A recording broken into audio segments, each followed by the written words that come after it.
Durante décadas nos enseñaron que la historia de la vida en la Tierra está marcada por finales absolutos, que hubo momentos en los que el mundo ardió, se congeló o quedó en silencio, y que millones de especies desaparecieron para siempre. 5 grandes extinciones, 5 puntos finales, 5 cortes limpios en el árbol de la vida. Pero, ¿y si esa historia está incompleta? ¿Y si las extinciones nunca fueron totales? ¿Y si aquello que creemos muerto simplemente aprendió a esconderse? La Tierra no es un archivo ordenado, no guarda registros perfectos. Es un planeta antiguo, violento, cambiante y profundamente engañoso. Cuando hablamos de extinción, hablamos desde la perspectiva humana, desde lo que dejamos de ver, de encontrar, de comprender. Pero la naturaleza no funciona con anuncios finales. No avisa, no confirma, simplemente continúa, incluso cuando creemos que todo ha terminado. Durante millones de años, especies enteras desaparecieron del registro fósil. No dejaron rastro, no hubo huesos, no hubo huellas. Y durante mucho tiempo, eso fue suficiente para sentenciar su final. Extintas, perdidas para siempre. Hasta que un día reaparecieron. En 1938, frente a la costa africana, un pez imposible fue sacado del océano. No pertenecía a ningún ecosistema moderno, no encajaba en ningún esquema evolutivo actual. Era un celacanto, una criatura que, según la ciencia, había desaparecido junto a los dinosaurios. 70 millones de años muerta. Y sin embargo, estaba allí, vivo, respirando, mirándonos desde un pasado que creíamos cerrado.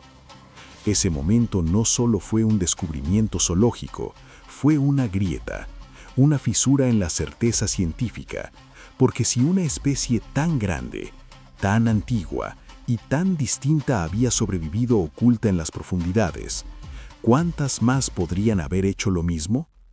Desde entonces la lista no ha dejado de crecer. Animales, plantas, organismos que figuraban en libros como extintos, reaparecieron en selvas remotas, montañas aisladas, cuevas submarinas o ecosistemas donde nadie miraba. Algunos habían sobrevivido en poblaciones diminutas, otros en lugares que simplemente no habíamos explorado. Y entonces surgió la pregunta que incomoda a la ciencia: ¿cuántas extinciones fueron realmente definitivas y cuántas fueron solo desapariciones de nuestra vista? Las grandes extinciones del pasado no fueron explosiones instantáneas, no fueron botones de apagado, fueron procesos largos, caóticos, irregulares.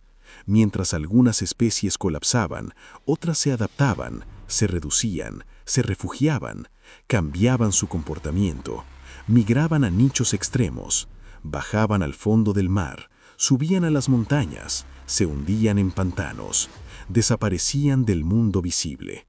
La extinción masiva del final del Cretácico, la más famosa, no eliminó toda la vida dominante. Eliminó a los grandes dinosaurios terrestres, pero dejó intactas líneas enteras que, aún hoy, caminan entre nosotros. Aves, reptiles, tiburones, cocodrilos, criaturas que apenas cambiaban mientras el mundo se transformaba a su alrededor. Y aquí surge una idea inquietante. Si algunas especies sobrevivieron a cataclismos globales, impactos de asteroides y cambios climáticos extremos, ¿por qué asumimos que todas las demás desaparecieron sin excepción? La historia de la vida está llena de silencios, periodos donde no hay fósiles, donde no hay restos, donde no hay pruebas. Y la ausencia de pruebas no es prueba de ausencia, es simplemente un vacío que, en ocasiones, se ha llenado de repente, con algo vivo.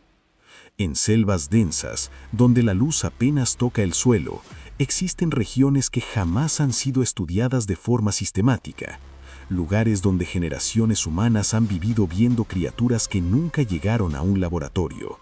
animales descritos en tradiciones orales con una precisión inquietante, descripciones que no hablan de dragones mitológicos, sino de comportamientos, sonidos, ataques, huellas, hábitos. Durante siglos, estas historias fueron descartadas como folclore, como superstición, como miedo ancestral. Pero cuando se comparan relatos separados por miles de kilómetros, culturas sin contacto, épocas distintas, y describen lo mismo, la coincidencia deja de ser cómoda. ¿Y si algunas especies no se extinguieron, sino que simplemente quedaron fuera de nuestro mapa? La ciencia moderna reconoce hoy que conocemos una fracción mínima de la biodiversidad del planeta. El océano profundo sigue siendo en gran parte territorio desconocido. Selvas enteras no han sido cartografiadas biológicamente. Sistemas cavernosos completos permanecen sin explorar. Y en esos espacios, la vida no necesita nuestro permiso para existir. Hay organismos que pueden reducir su metabolismo hasta niveles casi indetectables. Especies que pueden sobrevivir décadas sin ser vistas. Animales que evitan activamente al ser humano. Criaturas que solo emergen bajo condiciones muy específicas. Todo esto existe, está documentado. Y aún así, seguimos hablando de extinciones como si fueran cierres definitivos. Pero la historia sugiere otra cosa. Sugiere supervivencia silenciosa, resistencia extrema, persistencia en la sombra. Incluso en tiempos modernos, seguimos redescubriendo especies perdidas. Animales dados por extintos hace más de un siglo reaparecen en cámaras trampa, en redes de pescadores, en grabaciones borrosas. Cada redescubrimiento es una advertencia. Nuestro conocimiento no es completo. Entonces, ¿qué ocurre con aquellas especies que nunca fueron redescubiertas oficialmente? ¿Las que no dejaron cadáveres modernos? ¿Las que no reaparecieron en un museo? Tal vez algunas siguen ahí, no como las recordamos, no en grandes números, no dominando ecosistemas, sino como relictos, como sombras de una era pasada, adaptadas a sobrevivir, no a ser vistas. La evolución no siempre elimina, a veces oculta. Y esta idea cambia por completo nuestra visión del pasado. Las extinciones masivas no serían borrados totales, sino filtros brutales, pruebas extremas donde solo sobreviven los que pueden desaparecer del foco, los que pueden volverse invisibles. En ese contexto, la pregunta deja de ser ¿qué se extinguió? Y pasa a ser ¿qué aprendió a sobrevivir sin nosotros? Tal vez la Tierra no perdió tanto como creemos, tal vez aún convive con fragmentos vivos de mundos antiguos, y tal vez cuando miramos una selva oscura, un océano profundo o una planicie deshabitada, no estamos viendo un vacío, sino un refugio, porque la vida no necesita ser observada para existir, solo necesita resistir.